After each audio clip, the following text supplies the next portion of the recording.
Practice, exhilaration, enlightenment, things like that. And this was around the 1000s, Al-Ghazali. I think I have a text in your collection from Al-Ghazali. And Al-Ghazali wrote a book called Takhafut. I don't know if I've got this right.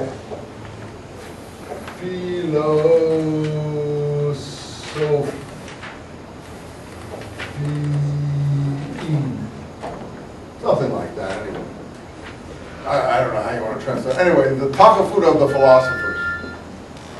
The Takhafut of the philosophers. Takhafut in Arabic is incoherence. The incoherence of the philosophers. And that was in the 1000s. Well, in the 1200s, Ibn Rushd answered him in Spain. And Ibn Rushd answered, and his name of his book was Takhafut Takhafut. The incoherence of the incoherence. Now, he wrote a book attacking Al-Ghazali called The Incoherence of the Incoherence.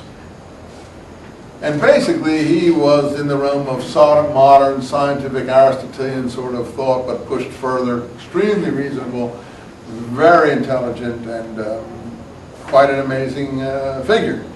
And now, it's his work and others that were translated into European languages, as I said, in Spain in the 1200s, and moved into Europe and caused a lot of free thinking in the 12 and 1300s in Europe. So that Avicenna and Averroes, particularly Averroes, became like almost names of high respect, worshipped, godlike. They were so influential. People ask me, how come the West went one way and the East went another? It's not, you can't always put everything in a capsule, but part of it has to do with that the East followed Al-Ghazali, Al-Ashari, and closing the gate of ijtihad. And therefore everything was shut down and became frozen from around 900 to 1000 onward. No new thought was recognized. No new individual effort was recognized, was encouraged. Everything had already been decided. And the West, which had been suffering in the Dark Ages and in intellectual morass nowhere, picked up people like Averroes and went the way of Averroes. Whereas Averroes was rejected by the East, he was embraced by the West. And everything we've seen that's happened in the West since, from the 1300s onwards, has been a result of the opening up of intellectual thinking, of the Renaissance, of the Enlightenment, and so on and so forth. And all that's happened since was that the West went the other way, and therefore the West makes jet planes. The West, unfortunately, if you don't like them, makes atom bombs. The West makes transistors, computer chips, computers, and so on. Japan included now as a Western country, as far as it took the West on. So the Muslims say, when will we be great again? Oh, well, you can only be great again when you go the way of the West and go beyond it. You can't go back to the Middle Ages to become great. You can go back to the Middle Ages, yeah, but then you will just go back to a primitive, frozen world. That's fine. That's the world you want to live in. That's the answer. That's the question Muslims today have to answer. I don't think they have an answer, and I think they are totally confused and are being blown around by emotions. Like in France, the young Islamic kids burning up cars and things like that. Okay, it's good, feel good for the moment, but it's not going to solve your problem. In fact, it's just going to make it worse. What is the problem? You can't just go and buy, as they used to do in the 70s, television sets in the West. You can't just go and buy jet planes in the West. You can't just go and buy computers or atom bombs in the West. You have to actually have the facilities to create these things yourself and go beyond them. You have to follow Ibn Rushd with a vengeance. I would tell that to any Muslim. They'll listen to me, but that's what I would tell them. So when did Islam go astray? I think Islam was going extremely well in the 7, 8, and 900s. And then this reaction set in. Maybe the political situation changed. I don't know what caused it. the collapse of the Abbasid Empire and so on, things like that. And things turned in on themselves, and we got a little bit,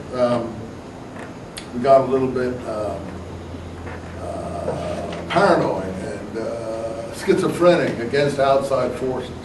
And that's the Islam we see today.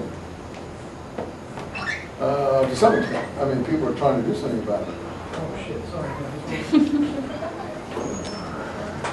Well, I wouldn't mind if he wouldn't curse, but now we got him on camera cursing.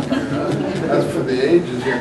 So what are you, any opinions? You want to give me questions about this now? We got about 5 more minutes to just throw this around a bit. I finished what I want to say about this. Yeah.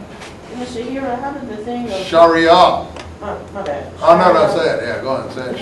Sharia. Say it with me. Sharia. Yeah. Sharia. How did the whole thing of, I don't know, maybe it's in certain parts of groups in Africa, they do female genital? That's not in Sharia. That's customary.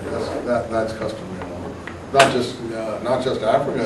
A large part of the Muslim world, Arab world, do female genitalia circumcision. It's not just the I don't know how they justify that. It's not in the Sharia. No, it's not in the Sharia. Not to my knowledge. It's again customary behavior. Nothing in the jihad or something? It got nothing to do with Islam. It shouldn't have. Islam tolerates it, but Yeah. it shouldn't have anything to do with Islam. It's not in the Hadith and it's not in the Sharia. It's customary. I don't know. It's insanity. That's all I can say. It's total It insanity. started in the Somalians. It's so weird. Yeah. It's all based on tradition and how they Yeah, lived right, before it. right. Got nothing to do with it. It could be connected to Islam in the sense that Islam wanted women to be in a inferior cultural status and to be held under control in some way, and they thought that these things encouraged sexuality, so that by removing the sexual impetus like this to some extent does, because it does take away some of the sexual arousing paraphernalia that are part of the woman's what do you want to call it, physiology, that they thought they would be able to control and make women less evil, all in quotes, as they say. So it may not be totally traditional. You'd have to see. Well, I don't think tribes in Africa that are not under Islam do it. For instance, I don't think, for instance, groups in the Congo or places like that, where traditional culture is practiced. It's more like in a Somalia, or it's done. Tribes in Kenya. Yeah, but they're Muslim-oriented, some of them there too. I don't know. The Christian tribes don't do it in Kenya. No, I don't think they do. See, the Somalia goes down in northern Kenya. Anyway, it's a good question, but it's not connected to Sharia or Islamic law. But Islamic law does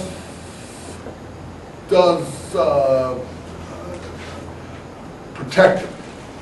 Don't ask me how or why. That's a good thing to look into. I don't have the answer. Any case, you see, Muslims used to come to, they don't anymore. How can we be like you? When will we defeat the West? We want to defeat the West. Okay, when you go the way of Ibn Rushd and stop trying to say Orientalists are mad and bad and so on, when you want to use your intellect in a way that will upgrade Islam and bring it in tune with the 21st century and so on, you will not only equal, you can outpace the West. But as long as you insist on, holding on to these frozen situations that you have created at a time when you created them, they were very forward and they were very advanced and very impressive. But when you froze them in place, you stopped developing in theology, in philosophy, in law, and all these other areas. And therefore, a dark age descended on Islam, just like it did on Christianity. But the dark age in Islam went from around 1100 to 1800, 1900. Anyway, that's where we are at the moment. Next time we'll do pre-Islamic Arab poetry. Bring your blue books. We will get to them now.